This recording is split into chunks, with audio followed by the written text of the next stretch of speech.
absolute stupidity, and something, as Mr. Braun says, needs to be done about it, because it's for us, it's our backyard. It's totally our backyard, and we're like landlocked on Highway 14 and the what roads the county owns. Pretty soon they're going to make us buy Discovery Pass to drive on the state highway of Highway 14. I mean, it's kind of obvious, but it's just a sad situation. They will offer a gas tax increase to the Discovery Pass. You know, and to go along with that too, a couple of weeks ago, there was a nice article in the Columbian, and the article had to do with the Discover Pass, the state pass, the county passes, and the gist of the article was the recently citation time was so high because you had, depending on where you go, you had to have a different pass to get to these places, you know, and people are generally confused. You go over here to Beacon Rock, you gotta have a certain pass to stay in Beacon Rock. You go to a state forest, you gotta have another pass to get in there. And they're all, you know, jumbled up, and people go, which one do I need? I usually got the wrong one or something, and they get cited for it. And that right there is killing our tourism, because people come over here and they get a ticket, they're not coming back. Exactly. And so they don't spend their money in our county anymore because they just have to go, they gotta come back and pay their $100 fine or whatever it is. Don't forget the boat pass at Goose Lake. So you gotta have that too. And the Discover Pass was billed as being universal too. And that's one of the things that we fought there in the legislature. It's not universal. It's just gonna add confusion to it. And they aren't stupid. They are intentionally doing this so they get revenue. And they know, Absolutely. they know that's what they're doing. You know, I'd like to second Commissioner Braun. I'm a commissioner too. And the Discovery Pass is a huge issue with us. 1,800 tickets, 2012, with absolutely no revenues to help our processing. I mean, it's to the point of being ridiculous. It is. One of the things I wanted to touch on is part of a seminar here is less government and lower taxes. I think we all have to do more with less. And I believe this is about all the electeds, not just the sheriff, all the electeds, encouraging that. And I think that's what it is. A lot of what you guys have spoke on and the crowd has spoke on, it's about doing more with less and figuring out how we can get it. And amen. And the unfunded mandates are down to the local level particularly, but I want to talk about the gas tax very quickly. Let's just talk about the gas tax. They want to do, their first iteration was a 13-cent increase with 3 cents at the sole discretion of the Secretary of Transportation. So you have taxation without representation, literally. Then they said, well, we want to do a 10-cent gas tax increase, to which we responded, you know, it might be fine to talk about that, but Washington State right now spends 30% of a road project before we ever break ground. Before we ever break ground. We built a ferry that can't float, a bridge that's sinking, a ramp in the wrong place. Why don't we get that right first before we talk about a tax increase?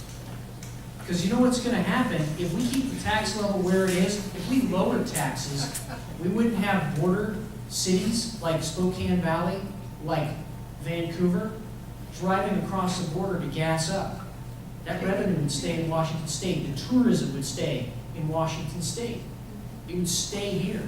And I don't think they understand that there's a principle of taxation. Taxation doesn't redistribute wealth. It redistributes people. That's right. They just believe. This young lady's had her hand up for quite a while. Thank you very much. I'm glad to hear you talking about liberty and property rights, because here in Washington, we have I-522 coming up for a vote this November, and that is the labeling of genetically modified organisms, which I propose for, and I think we do need to label our food because there's so much crap in all our food, and it's making people sick. As a farmer and as a gardener, I own a farm, not in this area, in another state. I'm concerned that my property rights are could be violated and will be probably at some future point, because I can't plant my seeds or save my seeds for the future, and because of Monsanto and their stuff, I think that's a private property right that I should have, that anything grows on my land, stays on my land, I can use it and store it and save it and do whatever I want with it. And this labeling thing is just part and parcel of that. I want to know what's in my food. I want to know what I'm feeding my nephews and nieces and my parent. So I would like to know what you all think about private property rights and I-522. For private property rights, there's a reason that property is listed, life, liberty, and property. It doesn't say, it's not a suggestion, it's not if we tell you it's okay. Property is fundamental, and we must protect our rights as property owners. As far as 522 and the labeling, I have mixed emotions on it, and I'll tell you why. As a cattleman, I was a proponent of country of origin labeling, which is the same concept. I didn't like the direction it went because I believe it's a marketing tool. It's a tool that I should be able to use as a producer. It should be a tool that's available to me. My concern with 522 is where the liability is going to be. Is it going to be set at the right place? And I honestly haven't worked that out yet in my own mind. I need to go back and read it one more time. I believe in labeling, but my reaction to it is this the right approach, mandating it, or should we, as legislators, be influencing that through other, be it a tax incentive or other incentive-based mechanism to get the producers to label? I'm not sure. There's a lot to it for me personally, and so I haven't made up my mind on 522 specifically. I'm with you 100%. I want to see labels. How we get there is where I'm It's a concerned. start, and the thing is, the free market should decide. Label it and let the free market decide. That's how we do everything else in this country, so why not with GMOs? And I come from 4 generations of my family have been in eastern Washington. I come from a family of loggers and ranchers. We had a homestead on the Scottish side of my family down near Dayton, Washington. So it's a very key issue for me. We have pursued, as part of our freedom agenda, because we believe in property rights and because we believe in building coalitions around issues, not focusing on what we disagree on, but what we agree on. Food freedom has been a huge issue with us in the freedom agenda. There is a law in Washington State, for example, that says if you're a grandmother and you want to bake cookies in your house and you want to sell them, or you want to bring them to a farmer's market, it used to be you couldn't do that at all. Then it was regulated to the point where, yes, you can do that, but you have to allow the health inspectors to literally be able to inspect every area of your home. Grandma's underwear drawer, literally. It was terrible. So as part of the freedom agenda, we went forward and we said, no, we're not going to do that. You're not going to treat people that way. You can only regulate the licensed area of the home if you're going to even regulate that. But grandma should be able to sell whatever she darn well wants to sell out of her kitchen. The free market's going to determine that. And that is part of our freedom agenda, so specifically addressing the property rights. On 522, I agree with Dave. I am in favor of labeling.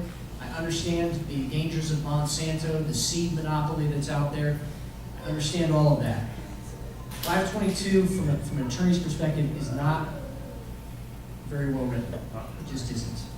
And there are some serious problems I see with it from a legal perspective that might end up in a lot of lawsuits in the courts. So that's my objection to it, not the issue of labeling, because I've watched some of the documentaries. I'm very cognizant of it. I am very cognizant of what I put in my body, and particularly GMOs is a big concern to me. So.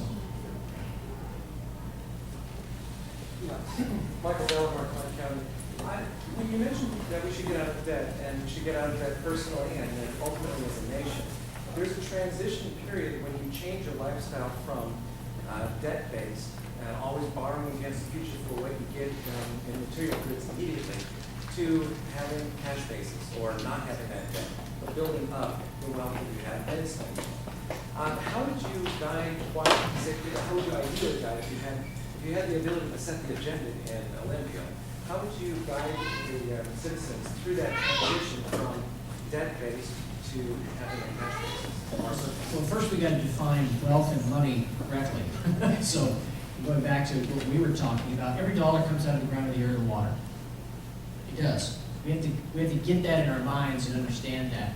So going forward, it's an educational issue, first and foremost. What is wealth? What is money? We have to get folks to understand exactly what that means. I think before we do anything else, that's number one. And Michael, I want to thank you for all your efforts in promoting freedom and liberty in this area and everything you've done, particularly on the internet, and your stands for freedom and liberty. And it's great to see you here tonight. Thank you.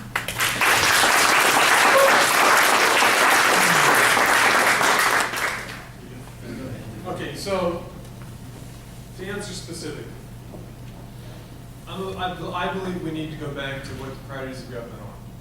That we need to look at, based on the Constitution, what should the government be providing? This year's budget that was passed, and it was a bipartisan budget, grew by $2 billion in expected revenue. $2 billion. And on top of that, they included another $913 million over the next 10 years in tax increases. Okay? It's not sustainable. That is not, until we do that, until we take a step back and go, what are the priorities of government?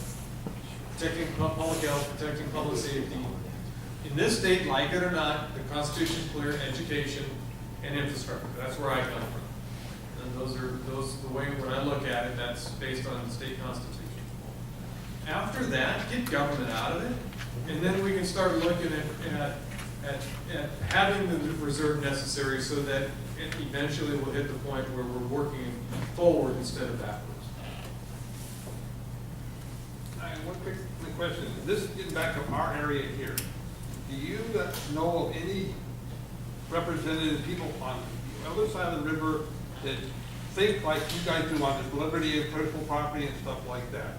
I mean, legislatures and stuff, state legislatures, that think like that. The reason I'm asking is, we need to get some people on the other side, like you guys here in our area, to take back, get the government and all these private out of the gorge and let us live in the gorge. I am so tired of these people that live in Portland, in Vancouver, coming in and sitting in the Gorge Commission and telling us what we can do, what we can't do. We can't bring in any kind of business to promote jobs and stuff. Oh, because you're going to take out this tree, you're going to do that. Get out of our lives and let us run our lives here in the gorge. Admittedly, we've done a poor job reaching out to Oregon. We have Liz Pike down here, who's been tremendous on liberty and freedom issues. We have done a poor job reaching out to Oregon. We have a network of legislators that include Idaho and Montana, where we regularly communicate with them on issues of liberty and freedom. Also Oklahoma, Texas, Utah. So we have a network. We have not reached out to Oregon. So thank you for calling us on that, and we will do so. To answer directly, there is a solution when it comes to the Gorge Commission. The way that the federal law is set up, it is equally funded, 50% Washington, 50% Oregon. And if those numbers are different, the lowest number in the budget prevails. Folks, start emailing, calling, writing letters to everybody in the state legislature, Washington State, tell them to defund it. 0 is 0. 0 is 0. They can't operate. The feds are broke, so they don't have the money to do it. 0. But if the Gorge Commission is defunded, the legislation is still there. Isn't the Gorge Commission a cushion between the legislation and us? I don't support the Gorge Commission, I'm a Skamania County Commissioner and everything, but the legislation is what needs to go away. I agree. So, and they're actually a cushion, even though I don't agree with a lot they do. Let's be clear, they're a cushion between us and the legislation. Us and fog too, yes. Yeah, and I mean, what he's saying, Friends of Gorge is fog. But we have to be very careful, because when I first started running and I researching and spending time with that, and I asked a lot, Brad Anderson, which a lot of people in here know, that was the advocate of our county and everything. The Gorge Commission, it is almost, maybe I'm using the wrong words, a cushion between us and the legislation. The legislation needs to go. Then the Gorge Commission will go after that.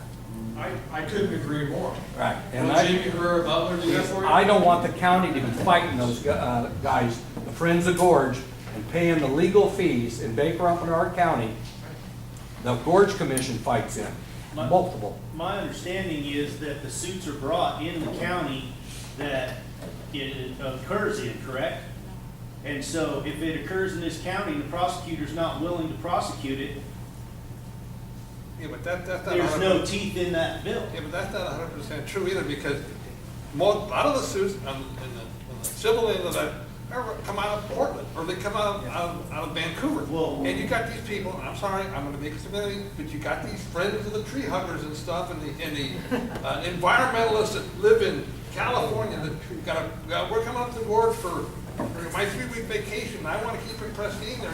They're the ones that are making all the, and we have to live here, we have no say. They say, well, like you said, you wanna paint your house, you can't do it. You gotta do this, you can't do it. We can't bring businesses in here. Well, we can't do that either. It comes down to compliance, though. If Get the out of prosecutor doesn't our, prosecute get out of it, our lives. there's no teeth in the bill. Get out of our lives. I think that's an attorney question. Well, again, this comes back to what you do here. It comes back to what you do here. That's right. You know, we've created literally a Facebook page for almost every issue that's out there. So you may not agree with me on taxes, but you agree with me on property rights. Stop Agenda 21 Washington. You know?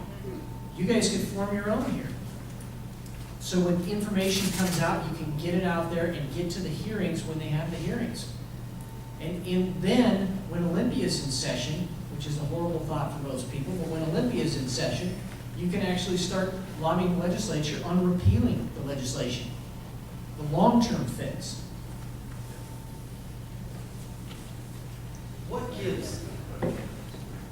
gives the agency of the state of Washington jurisdiction over me personally as to what I can or cannot grow on my property? I don't think they They don't. have it. I want to grow industrial hemp on my property. Oh, perfect. So, part of the Freedom Agenda. We introduced House Bill 1888. You can take a look at it. Washington State used to be the largest exporter of hemp, I think, in the United States, if not in the world. Why aren't we doing it? Why aren't we coming back and doing it? So we have legislation actually to do that here in Washington. Why do I need legislation? It should be part of my liberties. I am born with this right of liberty to grow hemp on my property. I could not agree with you more. Right now, we are in a position where we have all these rules, all these statutes that have been put in place, and we're repealing it. We're trying to get rid of them and roll them back. That's a large portion of what that hemp bill does. So don't think of it as putting legislation into effect as much as repealing what's already there and legalizing what should already be legal, legalizing freedom. I can grow it now. You could grow it now. My sheriff can stand between me and any agency of the state was the best. Absolutely, he could. And that's law. Well, that's the Constitution. it's not law, it's liberty. Yeah. And that's the Constitution. And we're born with that right, are we not? We are. But we're dealing, I'm sure you do, but we're dealing right now, as I like to say, in a false paradigm. We're working in a false paradigm. So to work in a false paradigm, we introduce a bill for hemp freedom. We get, not only do we get educated on all the uses for hemp, including sisal twine for our hops fields and our vineyards, hempcrete, lightweight insulation you can put in your walls, and dog toys. And we have all these businesses that we're importing hemp from Canada and China that we can actually be exporting. I couldn't agree with you more. We're working within a false paradigm. That's why we introduced a bill to get that all rolled back so we can do it. And by the way, it made it out of committee and we've been promised that that would be passed this year. So, this coming year. Is it not true that any law that's repugnant to the Constitution is null and void? We've worked with that for a long time. I was part of the original 10th Amendment movement doing nullification. I totally agree with you. But you have to have a sheriff that's going to stand with you. And not only the sheriff standing with you, when he walks out of the foxhole, you better not be alone. You better have some folks stand shoulder to shoulder with him when he does it. Last question, I think. Last one. Oh, we'll get the last question. Thank you guys for being here tonight. Everybody kind of hit around us here in the board when our Freedom Act and stuff follows along the same lines. All the environmental groups here that operate within the gorge area, the Friends of the White Salmon, Friends of the Gorge, Friends of the short-tailed rat somewhere else, but they have so much money, coming from all over the world, you know, that here in Community County, we can't afford that, even as an individual. You know, I show up at rallies and whatever it takes, you know, to oppose those people. But what do you do about the fact that they got billions of dollars to work with? And like somebody here said, they show up for 3 weeks vacation to Windsor and keep this gorge pristine, but they have backing them billions and billions of dollars. And there should be something out there that says they can't come in here and do that unless they use their own money in their own pocket. And talking about meetings, attending meetings, grassroots process like that, some of the meetings that were held on things that are important to us here in the board are held in Olympia or Vancouver or Eugene or someplace like that where the working man just can't get off, go down that day to attend that rally or that meeting, you know. So if it concerns the gorge, and what happened within the gorge, the meetings should be held in the gorge. And we should be able to come up with a rule or regulation somewhere to bring those meetings here so we can talk about our freedoms and the discovery pass. Only if you're 62, you can get a golden pass now for only $10. It's a lifetime driving the forest. I was told when I got stopped in the national forest out by Moose Lake one day, I didn't need the discovery pass to go through there. As long as I didn't stop, get out of my car, and take a picture. So I held it all the way to Trout Lake.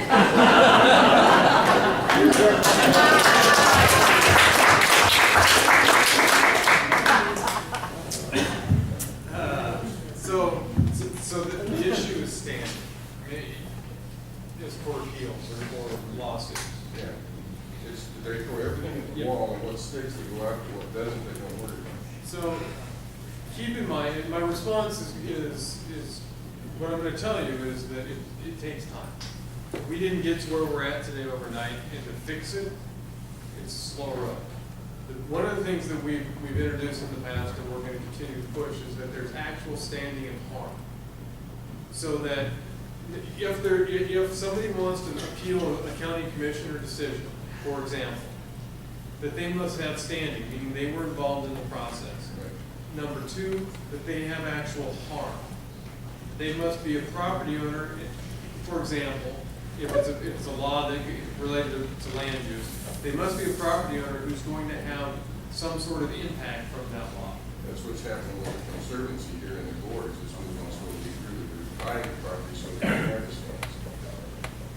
Exactly right. We've got to reverse that. I mean, that's why, quite frankly, it's one of the reasons that I am so strong in my desire to return as much of the state and federal land as we can back onto the private property tax rolls.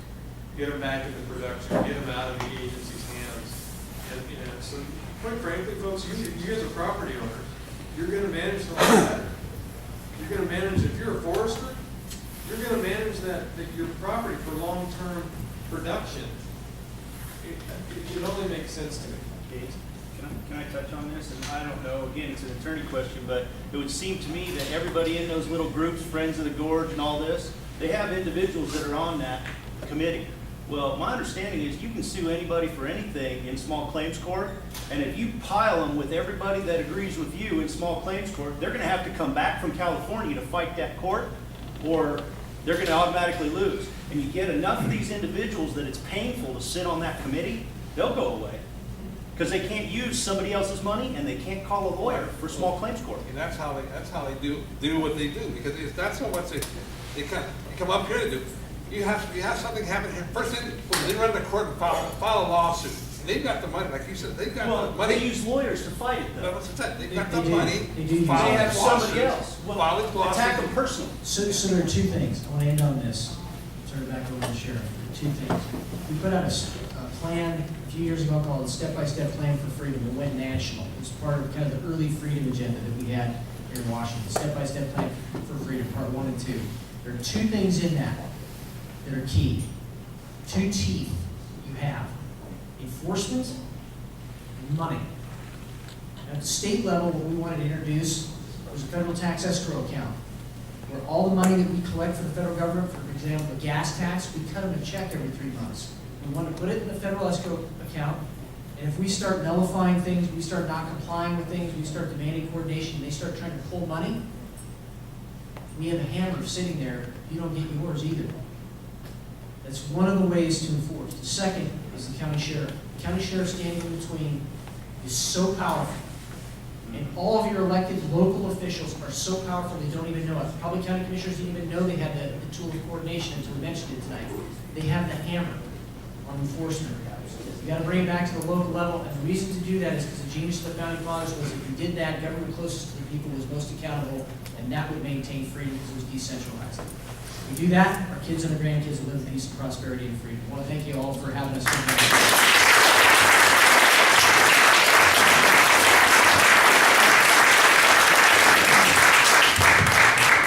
You have all been very patient. I wish you'd stay just 5 more minutes. I do have some closing remarks. Before I do that, Tom Lannon had a very quick announcement.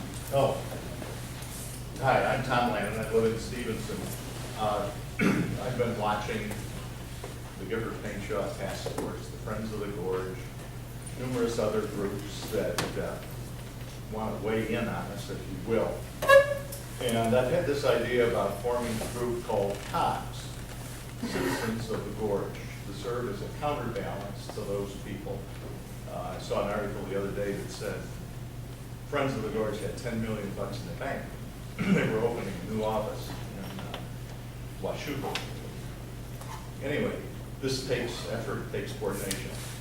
I don't know if I'd like to just be the spark that maybe starts something. This Saturday, noon, in this parking lot. If you've got any interest in that, ideas about it, I'm going to be back there. Okay, bring it on back. There are 3 things I want, hang on, there are 3 things I want to mention. First of all, Susan Krug, thank you. There are some refreshments in the back. Actually, I think just edibles, and I know that she brought some. Donna may have brought some too, I think. I saw you putting stuff out, so. Liz has some. And Liz Green, she's always good about bringing drinks. Please partake of those so that they don't have to take them home. Secondly, the Republican Party was kind enough to offer the Declaration and Constitution small books over on the table. You are free to take 1 or 2 of those if you'd like. They are free. However, there is a donation jar. If you'd like to leave some money there, please do so. Thirdly, I think these 2 gentlemen may be leaving here to go to Carson, to the Backwoods Brewery, for, I think what Dan coined is Liberty on the Rocks. I'm sure you're all welcome to join and maybe carry on this conversation. I'd like just a couple minutes, real quick. Actually, Rick, you have a comment or a question? Just a fast comment. This is from the first time we met and got together. You guys bring some great stuff here, great information, but what's most important is when you leave here, you gotta go tell somebody, and we gotta come back together. I'm from the major metropolis of Mill Lake, and up in that area, and we're concerned about all those things, but we've gotta educate, we've gotta teach. There's too many people out there that they don't know, and the fear of the unknown is great. So when you leave here, tell somebody, and we're planning up there to get together some more and to educate our community. Educate your communities. Get out there. Thank you very much. Carl, I was just going to ask, can I plug what I'm doing? You know what I'm doing. Yeah, very quickly. My name's Carl Hoppel, and I thought the first 5 minutes of Matt's talk was a plug for my a company that I'm a part of, Gorge Prep or Gorge Preparedness. We run a teaching and training organization for storing food, working as teams, learning new skills that were all in the old country. Learning how to shoot, learning how to store food, learning how to prepare for disaster preparedness and emergency preparedness. So gorgeprep.com, we offer classes anywhere from free to, I think, $20 is our most expensive class. Check it out, because that's exactly what you're talking about, is getting together as a community and preparing for ice storms and all the other stuff we have out here. So, Thank you, Carl. thank you, Jay. I thought these 2 gentlemen talked about the legislative agenda that are coming up for 2014, and I guess I wanted to take just a couple minutes to let you know what I'm focused on right now. We had a very successful effort the last 2 years. The United States Forest Service made a move in 2011 to expand their enforcement authority off the national forest. Western state sheriffs moved rapidly on that issue. It took us 2 years, but we finally reached an agreement with them, or an understanding on their part, that puts the sheriff back at the top of the law enforcement tree in every county across the West. And actually, we've developed a memorandum that spreads across the United States and is available to any sheriff. And I think it's obviously a very positive thing, but I think we've sent a message to the Forest Service: back off. The sheriff is the chief law enforcement officer of the county, and we intend to stay that way. However, that doesn't mean it doesn't come with challenges. There are a lot of things they're still attempting to do. I was out hunting the last couple of weeks with archery. It's kind of a new challenge for me. I came back to find out that last week, Forest Service got together and conducted a checkpoint on the 23 road north of Trout Lake for mushroom permits or mushroom pickers, which means that they funneled every vehicle going in or coming down that road into that checkpoint, illegally seized a person, detained them, checked their vehicle for mushrooms and permits. I see a Fourth Amendment issue there, and that's the next thing we're going after.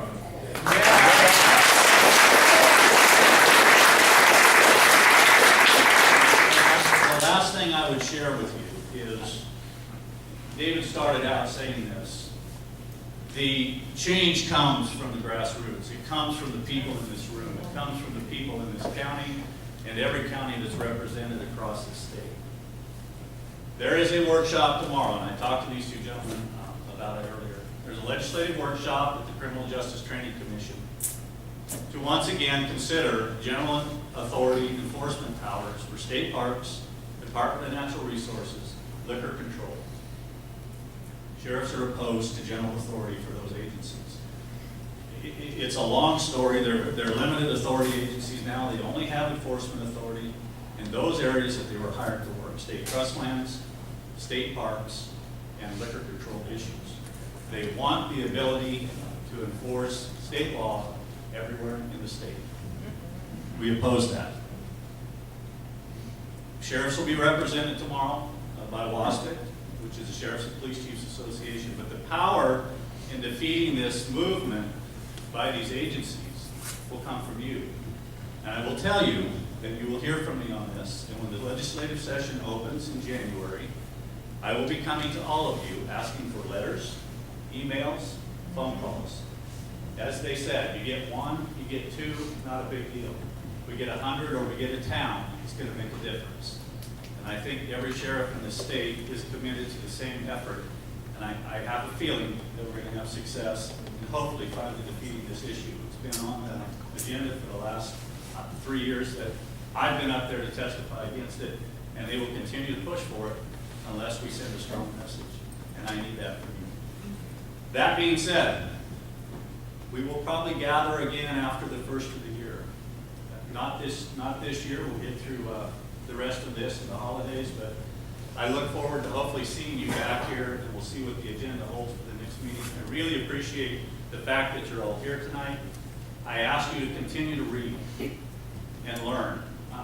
My wife, Debbie's in the back. She just bought me 2 books, Liberty and Tyranny by Mark Levin, and The Liberty Amendment, and I'm just digging into those. What's the second one, Dave? The Liberty Amendment. I just finished a book called The 5,000-Year Lead. Wonderful book. Wonderful book. Whatever it is that grabs you, that gets you into the mode of thinking about liberty and freedom, take that opportunity. Spend some time, learn, share it. Rick made a great point. Share it with your family.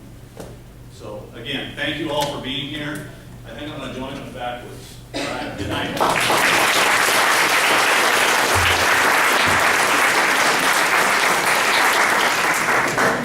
Norm, how you doing?